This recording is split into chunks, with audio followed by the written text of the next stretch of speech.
जय हो। इस समय मौजूद है अयोध्या के लता चौक पर और अयोध्या में 25 नवंबर को प्रधानमंत्री मोदी अयोध्या दौरे पर है। उसको लेकर अयोध्या काफी उत्साहित है और अयोध्या के साधु संत भी काफी उत्साहित है। क्या कहेंगे, कितना उत्साह और कितना उल्लास है अयोध्या 25 नवंबर को? लहरा दो भगवा गली गली श्री राम की सेना आई है। ये तन भगवा ये मन भगवा भगवान ने धूम मचाई है। 25 नवंबर को विश्व के सर्वाधिक लोकप्रिय नेता हमारे अयोध्या में आ रहे हैं। हम सभी लोग आह्लादित हैं, उत्साहित हैं, हर्षित भी हैं अपने प्रधानमंत्री जी का अयोध्या पदागमन पर उनके भव्य स्वागत के लिए। अयोध्या में बटुक वैदिक ब्राह्मणों के द्वारा प्रधानमंत्री जी का मंत्रोच्चार के साथ भव्य अभिनंदन किया जाएगा। भारतीय परंपरा में अब अयोध्या अयोध्या की नहीं रही, अयोध्या अब विश्व की अयोध्या है। अब अयोध्या भारत की नहीं बल्कि अब अयोध्या विश्व की धरोहर है और विश्व के इतिहास में अयोध्या को अमर करने के लिए जो ऐतिहासिक कार्य श्री राम जन्मभूमि को बनवाकर देश के यशस्वी प्रधानमंत्री जी ने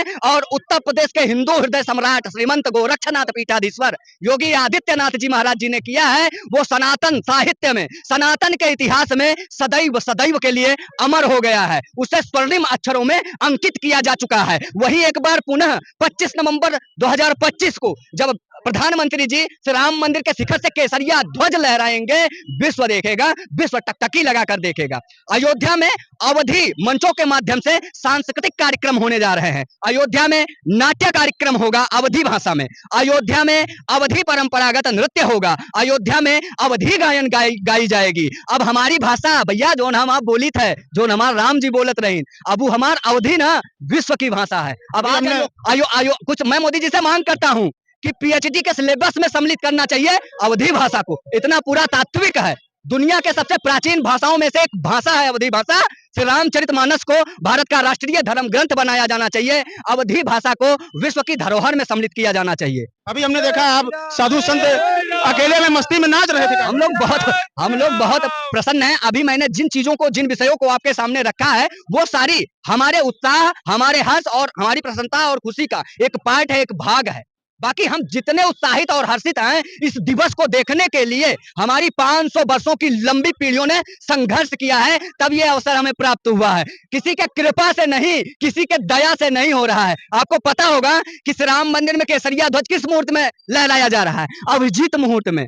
और अभिजीत कौन है? भगवान राम है, जो अजय हैं, जो अपराजित हैं, जिनको कभी हराया नहीं जा सकता है। ऐसे अपराजित योद्धा हमारे भगवान श्री राम हैं। उन्होंने 500 वर्षों के बाद एक बार फिर सिद्ध किया है भारत के सर्वोच्च न्यायालय और दुनिया के सबसे न्यायप्रिय, सबसे लोकप्रिय देश भारत के सुप्रीम कोर्ट सर्वोच्चतम न्यायालय में कि मैं भगवान हूं।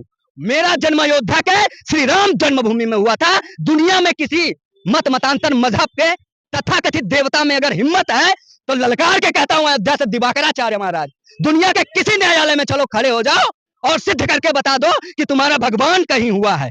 उसका भी कहीं प्रतीक और कहीं अस्तित्व है। और जिन ने भगवान के अस्तित्व को ललकारने की चेष्टा की है, आज वो अपने अस्तित्व की आखिरी लड़ाई पे हैं। बात किया जाए 25 नवंबर की, 25 नवंबर की जब देश के प्रधानमंत्री पहुंचेंगे, 500 वर्ष संघर्षों के बाद संपूर्ण मंदिर बनकर तैयार हो गया है। इसके पहले भी प्राण प्रतिष्ठा जैसा यहाँ पर माहौल था। इस बार कितना आप देखते हैं अयोध्या नगरी में, कितनी उत्साहित है, कितनी खुशी है, कितनी लालायित है? वो क्षण, वो पल कैसा रहे? देखिए अयोध्या के चाक चौबारे गलियां सिर्फ मानव मात्र ही नहीं, अयोध्या का कण कण उस क्षण के लिए प्रतीक्षारत है जिस क्षण श्री राम का ध्वज लहराया जाएगा, जिस ध्वज पर भगवान सूर्य अंकित हैं। कोविदार महाराजा दशरथ को विश्व विजेता चक्रवर्ती सम्राट बनने पर देवताओं ने उन्हें सम्मान किया था और कोविदार वृक्ष दिया था। उस कोविदार जो रघुकुल का प्रतीक है वो भगवान राम के उस ध्वज में अंकित होगा। भगवान राम सूर्य के कुलभूषण हैं, वो सूर्य भगवान भी अंकित होंगे। सनातन का प्रतीक परचम है केसरिया और ये ध्वज जब आकार लेगा और वहां से लहराया जाएगा, सनातन के इतिहास में वो स्वर्णिम अवसर होगा। शब्दों में पिरोया नहीं जा सकता है, वो स्वर्णिम अवसर होगा सनातन के इतिहास में। जी बिल्कुल। यहाँ पर और भी जो लोग यहाँ पर मौजूद हैं, कितनी खुशी है भाई साहब 25 नवंबर को मोदी जी आ रहे हैं? बहुत अपार खुशी है भैया, बहुत अपार खुशी है। और ये खुशी बहुत ज्यादा खुशी होने के कारण काफी उत्साह है आपके अंदर, राम मंदिर बनकर तैयार हो चुका है। जी जी बिल्कुल। यहाँ पर जो श्रद्धालु पहुंचे हैं, जो पर्यटक पहुंचे हैं, कहीं ना कहीं सबके अंदर 25 नवंबर को लेकर राम मंदिर के शिखर पर जब ध्वजा फहराया जाएगा, उसको लेकर अयोध्या नगरी और देश विदेश से जो लोग यहाँ पहुंच रहे हैं काफी उत्साहित है और काफी लालायित भी हैं। वीडियो जर्नलिस्ट अंकुर के साथ दावत टाइम्स, अयोध्या।